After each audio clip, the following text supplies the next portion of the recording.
Hey. So this was my first time using the Google Apps Script OAuth 2 library. Essentially, I wanted to do something with the OAuth 2 authentication inside AppScript, and I've never used this before. And given that Notion just had released their API, well, a couple of weeks ago, I figured it might be a good opportunity to essentially test it out. And that's what this video would be about. If you're a first time OAuth 2 user inside AppScript, I think this video would be for you. And of course, I'm no expert on this topic, so I'm going to copy and paste a whole bunch of code and be able and see if we can sort of get this done in a much easier way. So, okay, couple things. One, we of course can navigate to developers.notion.com. Just keep that open. You can also open up your My Integrations page because we will have to create a new app, so to speak, or create a new integration. You also need to have, of course, a Notion account, so make sure you have one. Perhaps keep the OAuth 2 library GitHub page open as well. You'll have a lot of instructions here. We'll be sort of working with a whole bunch of different documents or folders there. So yeah, let's get started. You can create a standalone project for this. You don't really need to open Google Sheets or Docs or Slides or anything of that sort. Let's name this. I'm gonna say Notion API. Doesn't matter. You can name it anything you want. What I'm going to do next is essentially go back here. And so I actually went through the documentation already, and I highly recommend you do that. Even if you don't understand it, just make sure you read whatever is written, get yourself familiarized with some of the steps that are involved in using the library, some of the terminologies. For example, the authorization, the redirect URL, the token, user callback endpoints, and a whole bunch of other jargons along the lines. So just read the documentation. It always helps to know what's what and where can you find what kind of resources and what's the word that you're looking for and where is it available. It always just sort of helps. The same thing goes to the developer's documentation as well. In our case, we can navigate to the API reference since we are still trying to authenticate. We can click authentication. So it gives you a whole bunch of things here, and we can go to the guide. The guide is rather a better place to start. And so, of course, Notion also provides you with a bearer token of sorts.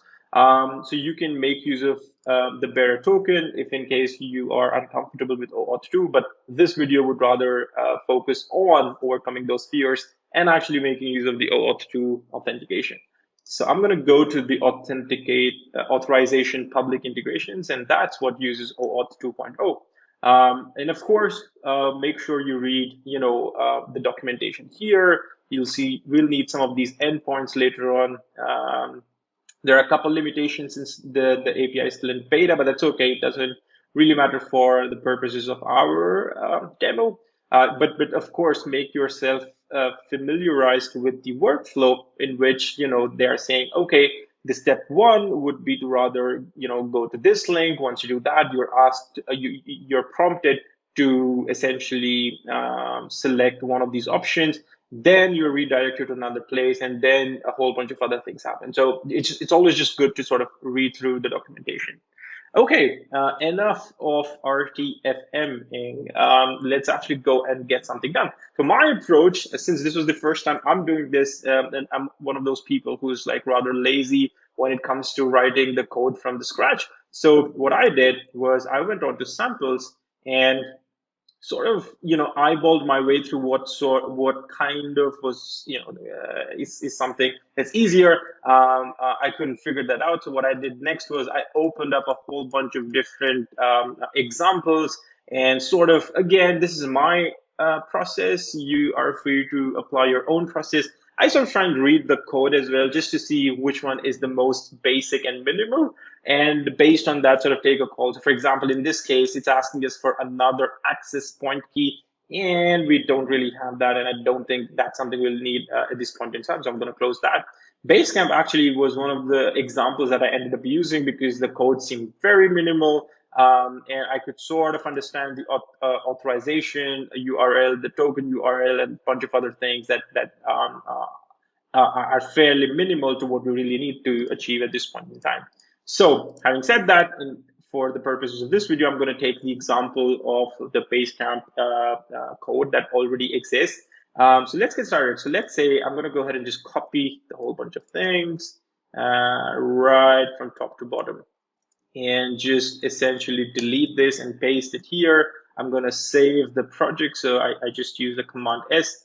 And okay, so and this is something, the client ID, the client secret are some things that almost every single OAuth authentication workflow asks for. Some authentication, some APIs ask for additional information, like the API key that we were looking at. And the way that we would be able to get that, and you'll sort of find this information in the guide. Where is our guide? In the guide here, I suspect somewhere around here. So essentially, you'll have to create your own integration, and essentially we will need a public OAuth integration. So of course, go through it. But in our case, you can just go to My Integrations. When you click that, you'll be redirected to this page. Essentially, you can click on your integration. Let's give it a name. I'm going to say AppScript, or let's just say Google AppScript. And yeah, associated workspace, let that be Notion. You can upload an image if you want. I don't have one right now, so I'm going to go ahead and hit submit. It automatically gives us the internal integration token. That's essentially if you're trying to keep it private, but I want to make it a public integration. And here is where a whole bunch of complexities sort of arise. So there is this concept of a redirect URI. If you're unfamiliar, in very common or basic terms, think about every time you have logged into any website where you're logging in either using Twitter, Google, GitHub, or any other tool. Essentially, once you have authorized the access to that particular application, you are redirected back to the original page from which, or the original tool from which you have actually asked for authorization, right? So this essentially means that.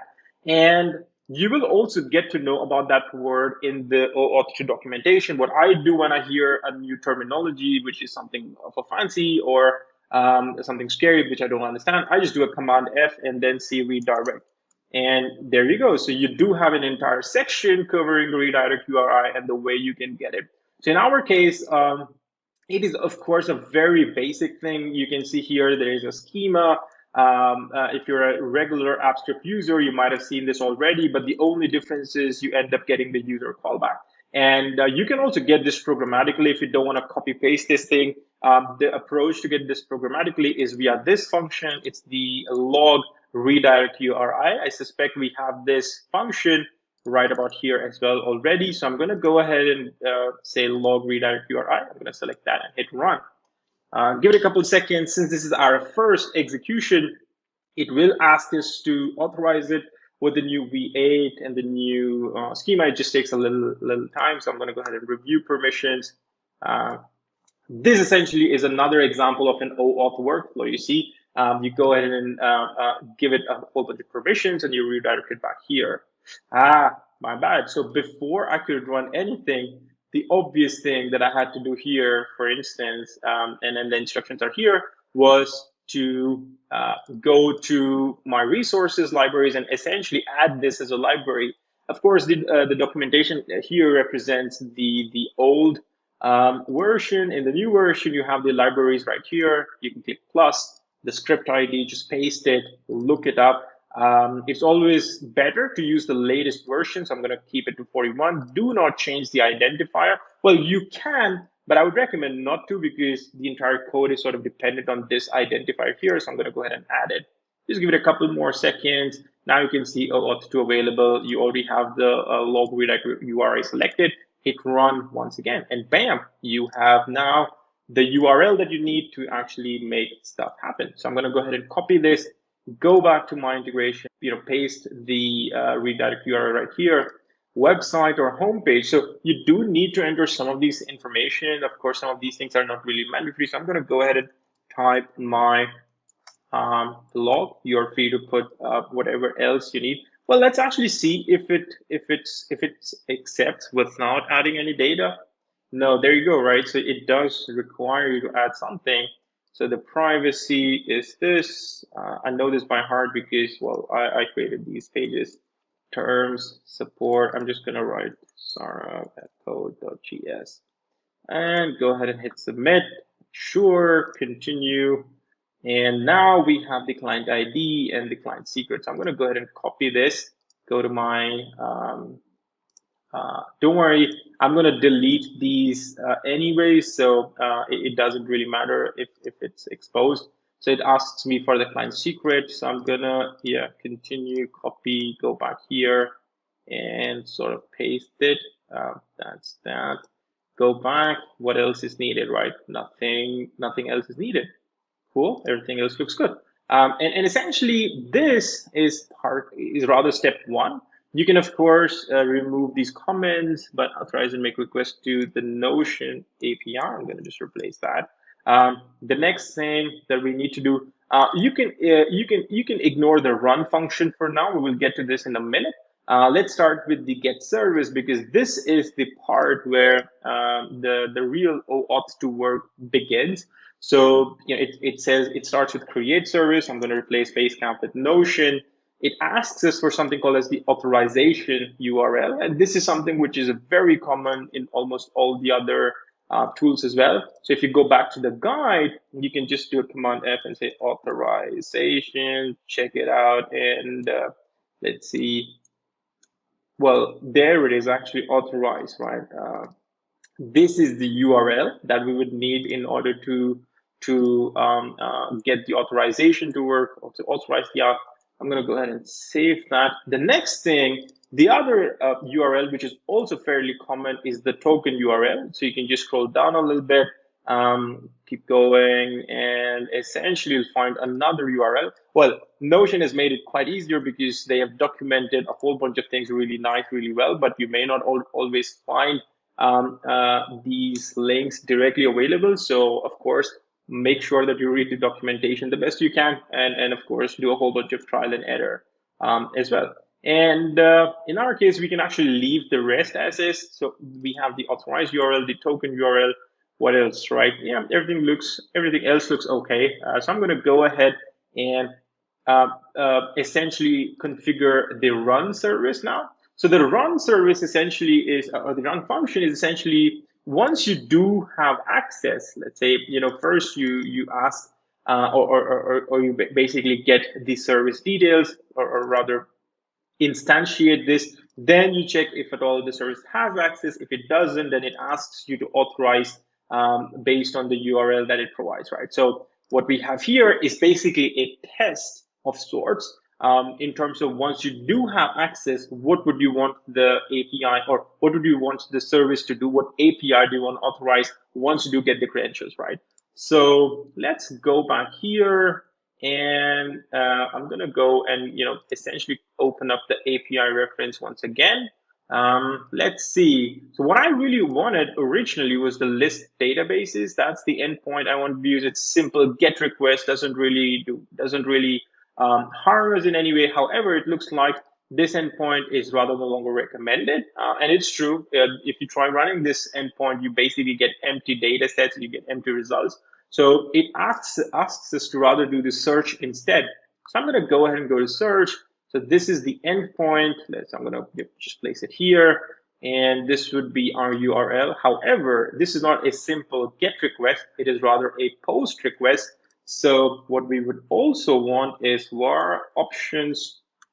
And let's configure the options here. We already have headers. I'm going to go ahead and cut it and just paste it here. I'm going to delete these brackets right here and type in options instead.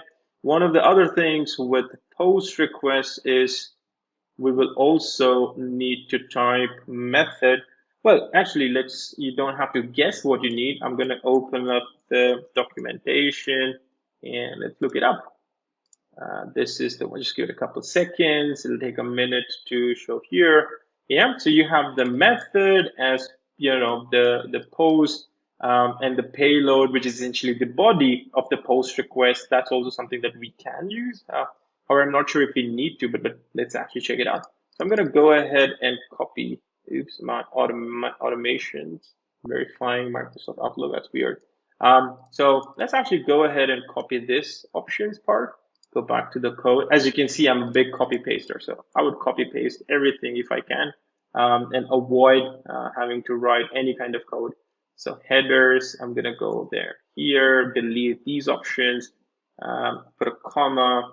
So let's go back here and see if you really need the body parameters. No, the body parameters looks optional. You're of course free to sort of add whatever you think is needed.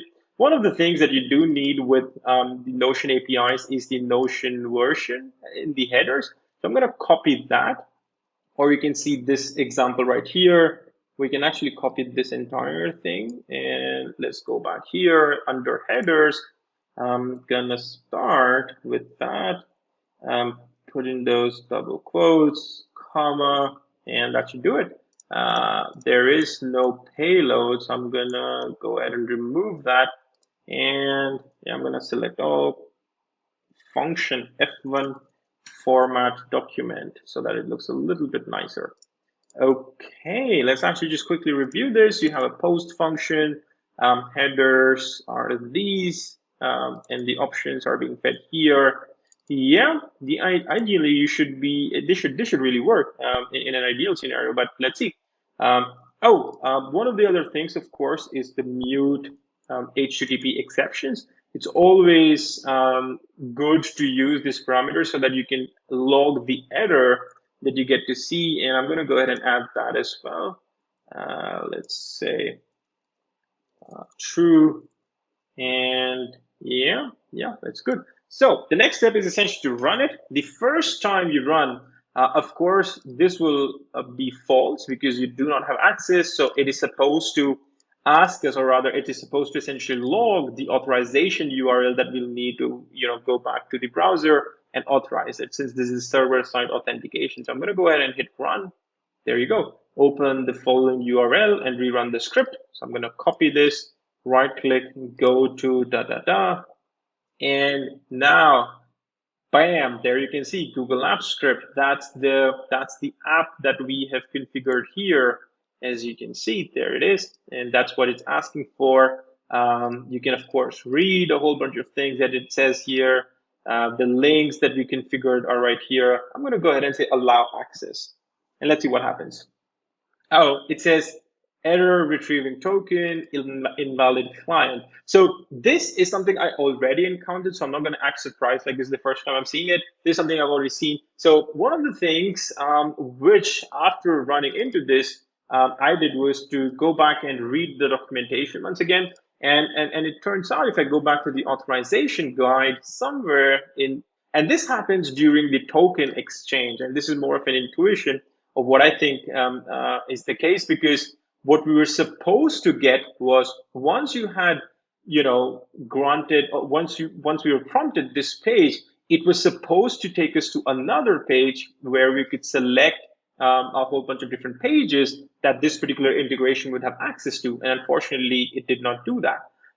So essentially, I was sort of reading through a whole bunch of things, and it turns out there is something to do during this particular token phase, wherein the client ID and client secret is essentially encoded in base64 format. Now, all of this may sound a little more intimidating, a little more fancy, a little more confusing. However, one of the the best things about these things is anytime, like I had said, anytime you see a new word, anytime you sort of encounter something fancy that you're not aware of, just copy paste and see where it sticks. So what I did was, so it says base64, and I already knew what base64 is to an extent. I've worked with APIs before. So I copied that, essentially went to the home page of the library and did a command F, command V, and it turns out it's not that uncommon for some of the APIs to ask us for this information, and you have this information readily available. I want to add that, right? So thanks to whoever documented these things, the good folks at Google. So you can see here setting additional token headers. Some services require the authorization header to have access token as well, right? And the way you can do that is by just literally copying this, go back and just scroll down to the get service function, because that's the function that we'll need. What I'm a big believer of is do not disturb the existing ecosystem. I'm just gonna hit a couple enters, paste my code. Okay, it shows a small red underline here. That's because it's already terminated. I'm gonna go ahead and delete that, and I think we should be good. Yeah, just set the formatting a little bit, save it, and let's hit run once again. So I'm going to go hit run. It asks us to authorize once again because obviously we did not have the authentication flow completed the first time around. So I'm going to go ahead and close this. We no longer need that. So I'm going to go here again. Let's say, let's hit it. Once again, it is asking us to allow access. Let's say I hit allow access, and this time around, it did redirect to an endpoint called user callback, and it is now displaying a success message. So that's good news to an extent, right? Because the success is coming out of this part right here, which is auth callback, which is essentially what it means is once the authorization is done, once the URL is being redirected, you do need to show its customer to essentially show success or denied. Of course, some applications just close this window. I don't know that if that's possible really, but it's always good to see, okay, if either the approach was a success or if we were denied. But good, now that it's succeeded, we will have to rerun this once again. And because now we have authorization, let's see what comes up. Now that we run it, at least a couple of things are clear that the search API was successful. It did not error out, and everything actually went really smoothly. You actually do have access to the OAuth flow that we just ran for the Notion integration that you have created. This is actually a success. However, of course, you don't have the data yet. And it turns out that happens because the first time that we authorized or we went through the flow, it essentially did create a bearer token, or rather a token from the Notion side. And the second time that we were running, it doesn't create a new token because the one already exists.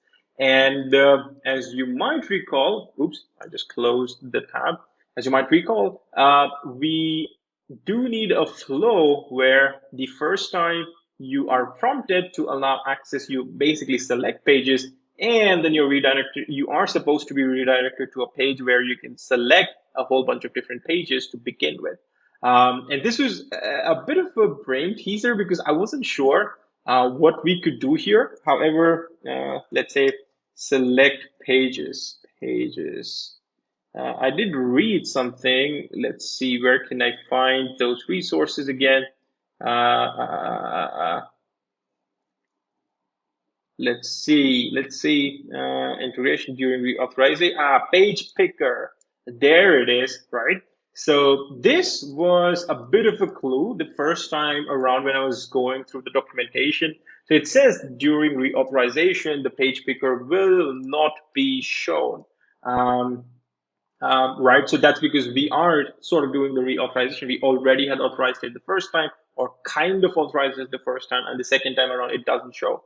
And after doing a bit of trial and error, the solution in a way is you go to settings in your Notion workflow, click on integrations, and bam, you already have something called as integration here, Google Apps Scripts. Go ahead and just disconnect this to begin with. And now go back to your Google Apps Script project. First, we will go ahead and reset the authentication that we've already received, the kind of authorization token that we've already received. Let's go ahead and reset it. So that's okay. That takes a quick second here. I'm going to close that. Go ahead and change this function to run. I'm going to click on run again. Let's reauthorize this application. And this time around, you now get to see an option to select pages, and that's a good sign already. So you can click that and you can select which of these pages you'd want to allow this integration to have access to. You can, of course, select the entire thing, but let's actually say this, this, and this, and go ahead and click allow access. Give it a minute. Success, good, close this. I'm going to rerun the same function, and let's see. Oh, damn, this time around as well, we just have a list. Is that because there are no databases in these pages? It could be, I don't know. Let's see. Task list. I don't remember if I authorized task list, but let's do that once again. I'm going to reset this, and let's do run once again. But it wouldn't because I already have. This is a bit of a twist. I did not anticipate this happening, but let's see. Let's try and debug this together. I'm gonna remove the authorization there. Click this run again, get the new URL, go ahead and let's authorize everything and then see if something sticks. So I'm gonna go ahead and say allow everything, allow access, and let's hit run once again. Bam, there you go. Okay, so the first time around, the pages that we selected just did not or might not have had any kind of information to share. I don't know, perhaps. But now, as you can see, the search option did actually get triggered. You have all the data that you need right here. So essentially, this is what you can do to authorize Notion's API using Google Apps Script and the OAuth 2 library. That's the beauty of this entire workflow. And if you're somebody who's just doing this for the first time, of course, please keep these tips in mind.